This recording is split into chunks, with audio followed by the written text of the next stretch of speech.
Selamat siang, perkenalkan nama saya Destri Cahaya Zebuha, jurusan akuntansi di STIE Galileo Batam.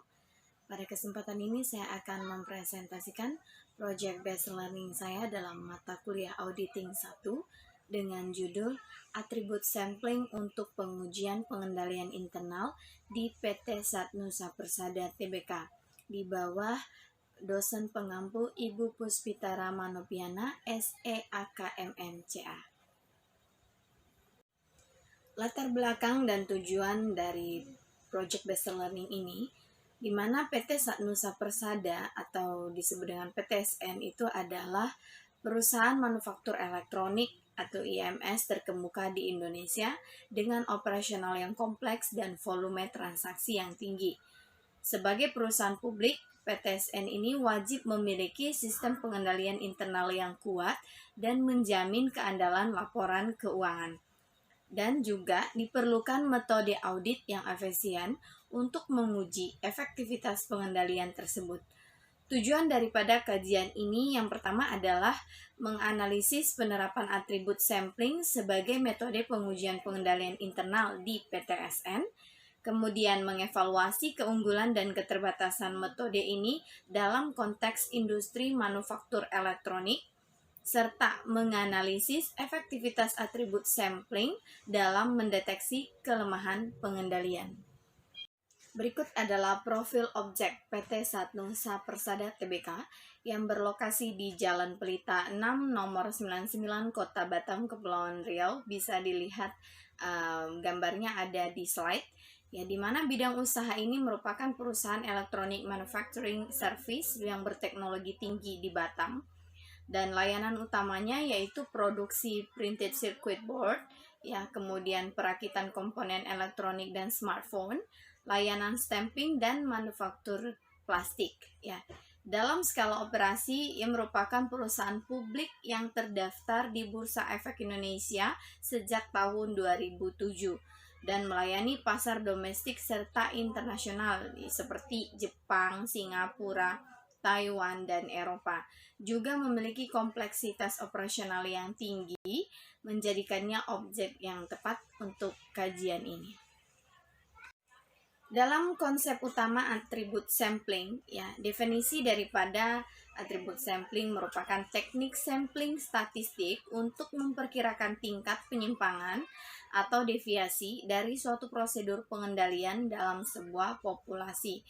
Tujuan dalam audit yaitu digunakan dalam pengujian pengendalian, ya, untuk mengevaluasi apakah pengendalian internal ini berjalan efektif atau tidak. Nah, cara kerjanya, si auditor itu menetapkan atribut kunci, misalnya adanya tanda tangan otorisasi, ya, dan menentukan parameter tingkat toleransi penyimpangan, perkiraan tingkat penyimpangan, dan resiko terlalu percaya, ya. Lalu menguji sampel dan membandingkan tingkat penyimpangan yang ditemukan dengan tingkat toleransi. Lalu bagaimana dengan penerapan atribut sampling di PTSN? Nah, metodologinya, atribut sampling diterapkan pada 3 siklus bisnis utama PTSN yang memiliki volume transaksi tinggi. Ya, di mana area pengujiannya yang pertama di siklus pendapatan, ya, menguji pengendalian pada otorisasi penjualan dan kelengkapan dokumen pengiriman. Ya. Kemudian yang kedua adalah siklus pengeluaran, ya, menguji pengendalian pada otorisasi pembelian dan juga proses penerimaan barang. Dan ketiga, siklus produksi, menguji pengendalian kualitas produk dan otorisasi pergerakan persediaan. Temuan utama dan analisis.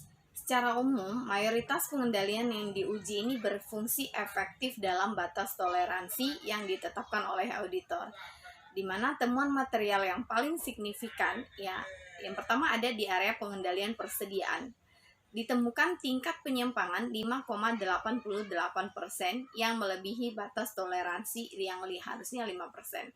Penyebabnya kurangnya otorisasi formal untuk beberapa transaksi keluar masuk barang.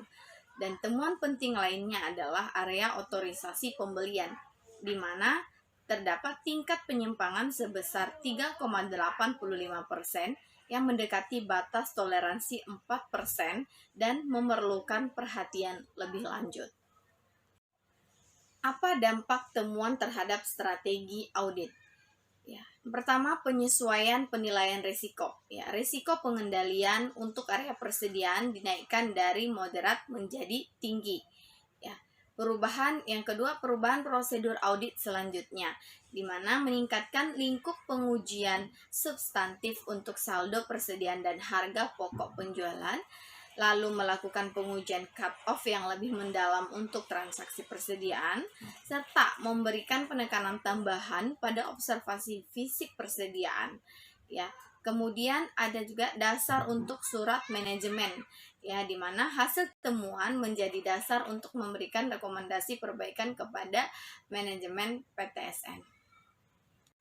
Nah, dari poin-poin tersebut di atas, kesimpulan dan rekomendasi dari Project Based Learning saya ini yaitu kesimpulan yang pertama, atribut sampling terbukti efektif diterapkan pada perusahaan manufaktur kompleks seperti PTSN.